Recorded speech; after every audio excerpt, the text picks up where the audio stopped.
Oke teman-teman semua, sekarang kita akan membahas mengenai persamaan Dirac untuk partikel untuk medan yang tidak bermassa. Nah, jadi untuk partikel yang memenuhi persamaan Dirac tak bermassa itu dapat memiliki kiral kanan dan kiral kiri, yaitu besi R sama dengan setengah I plus gamma 5 besi dan besi L itu sama dengan setengah I minus gamma 5 besi, di mana besinya itu bisa U atau V. Nah, dengan demikian kita bisa membangun Lagrangian untuk medan spinor yang tak bermassa dapat dikomposisikan dalam komponen kiral kanan dan kiral kiri, yaitu dapat Lagrangiannya L sama dengan I besi bar partial slash besi.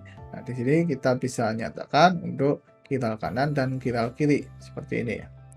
Nah, dan juga spinor kiral itu dapat diekspansikan dalam operator pencipta dan penghancur, ya sama seperti biasanya gitu ya. Nah, di mana di sini hanya saja kita mengambil K0 itu sama dengan energinya itu sama dengan besar dari momentumnya, vektor gelombangnya di sini karena masanya itu sama dengan 0 gitu ya. Nah, berbeda dengan medan Dirac pada umumnya, untuk medan Weyl itu tidak ada jumlahan terhadap spin karena spinernya itu sudah dikarakteristikan melalui kiralitasnya atau melalui helisitasnya. Jadi setiap partikelnya itu hanya kiral kanan atau kiral kiri aja. Tidak ada kemungkinan untuk spin up atau spin down lagi. Hanya ada pilihan kiral kanan atau kiral kiri. Nah, dengan menggunakan sifat ortonormal dari spinor kiral kanan, maka kita bisa dapatkan transformasi balik integral D pangkat 3X akar dari 2pi pangkat 3 besar dari vektor gelombang K E pangkat IKX U dagger RK besi R X. Nah, itu sama dengan seperti ini gitu ya. Jadi kita bisa simulasikan besi R sebagai fungsi X-nya itu seperti ini tadi ya. Nah, di sini kita bisa integralkan fungsi eksponensial ini itu tidak lain adalah representasi integral dari fungsi delta Dirac. Jadi ini adalah delta K minus K aksen dan ini adalah delta K plus K aksen. Nah, ingat bahwa fungsi delta Dirac itu bersifat mencuplik.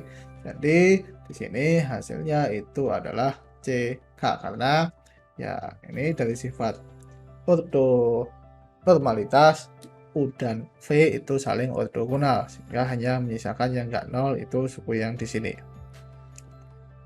Nah, dengan cara yang sama kita juga dapatkan transformasi balik untuk D dagger K, yaitu D dagger K sama dengan integral dari D pangkat 3X per akar dari 2pi pangkat 3 besar dari vektor gelombang E pangkat minus IKX VR dagger K V besi RX gitu ya, karena di sini dengan menggunakan sifat ortonormal tadi VR dagger itu hanya bekerja pada VR saja. Nah, relasi antikomutasi antara operator pencipta dan penghancur ya ini sama seperti sebelumnya, hanya saja di sini itu nggak ada delta S aksen karena untuk spinor tak bermassa sudah jelas pasti memiliki helisitas kiral kanan atau kiral kiri.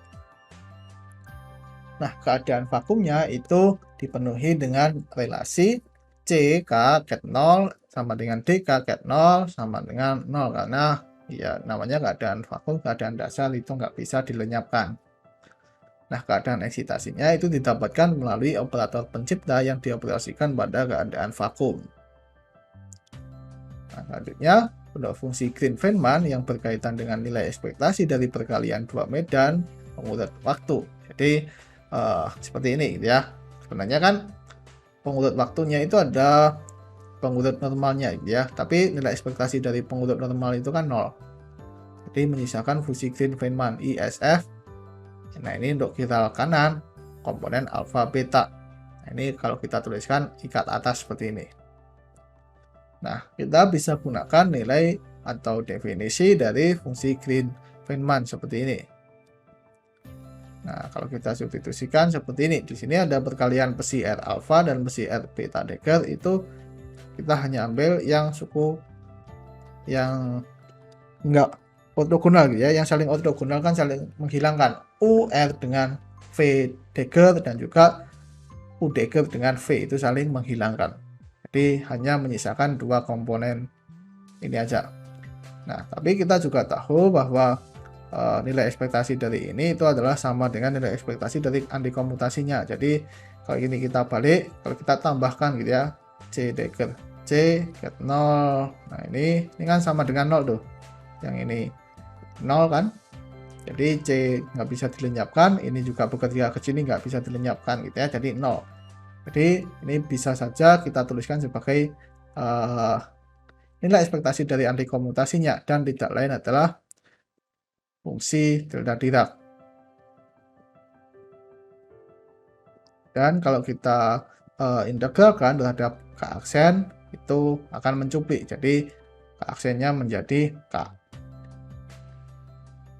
Nah, apabila kita tuliskan fungsi Green-Feynman-nya untuk kiral kanan ISFR, ini kita nyatakan dalam bentuk matriks ya, jadi kita hilangkan indeksnya, maka kita tuliskan bentuknya itu seperti ini. Nah, jadi ini kalau kita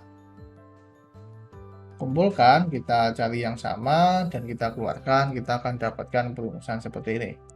Nah, kita memiliki representasi integral dari fungsi tangga, yaitu theta x sama dengan minus integral dari dk per 2pi e pangkat minus ikx per k plus i epsilon, di mana epsilon itu nilai yang sangat kecil mendekati 0. Dan itu nilainya sama dengan 1/2pi integral dari 1 per k minus i epsilon e pangkat ikx dk. Nah, dengan demikian untuk suku pertama dari ini, dari integral fungsi Green Dirac-nya, maka kita bisa tuliskan 1/4 besar dari k theta x0 minus y0 k gamma 0 minus gamma dot k e pangkat minus i k x0 y0, itu kita bisa representasikan dalam bentuk integral dari fungsi tangga theta. Jadi kita memiliki perumusan seperti ini. Nah, karena di sini kita tahu bahwa integral ini hanya berlaku ketika K0 itu sama dengan K. Sehingga kita bisa memodifikasi variabel K0-nya itu seperti ini. Nah, ini kalau kita tuliskan, ini adalah K slash gitu ya. K gamma 0 minus gamma dot K itu adalah K slash, maka kita akan dapatkan perumusan seperti ini untuk suku pertama. Dan juga dengan cara yang sama untuk suku kedua, maka kita akan dapatkan perumusan seperti ini. Nah, dengan demikian kita bisa dapatkan perumusan dari fungsi Green-Feynman dalam bentuk matriksnya ISFR x, y, x minus y sama dengan integral d pangkat 4k per 2pi pangkat 4 e pangkat minus i k x minus y i k slash gamma 0 i plus gamma 5 per 4k0 dikalikan 1 per k0 minus k plus i epsilon ditambah dengan 1 per k0 plus k minus i epsilon. Jadi kita bisa perumusan seperti ini dan kita lakukan penyamaan penyebut dan kita akan dapatkan bentuk seperti ini. Nah, bentuk ini itu tidak lain adalah bentuk dari transformasi Fourier gitu ya. Jadi ini bentuk dari transformasi Fourier gitu ya, dimana ini adalah fungsi Green fermion, fungsi Green ISFR ini dalam ruang momentum. Jadi kita bisa tuliskan fungsi Green fermion pada ruang momentumnya yaitu ISFR itu sama dengan I K slash gamma 0 I plus gamma 5 dibagi dengan 2 K0 plus I epsilon 2K kuadrat plus I epsilon. Nah, di sini kita bisa mengingat bahwa I ditambah gamma 5 itu adalah operator proyeksi kiral kanan yaitu PR gitu ya.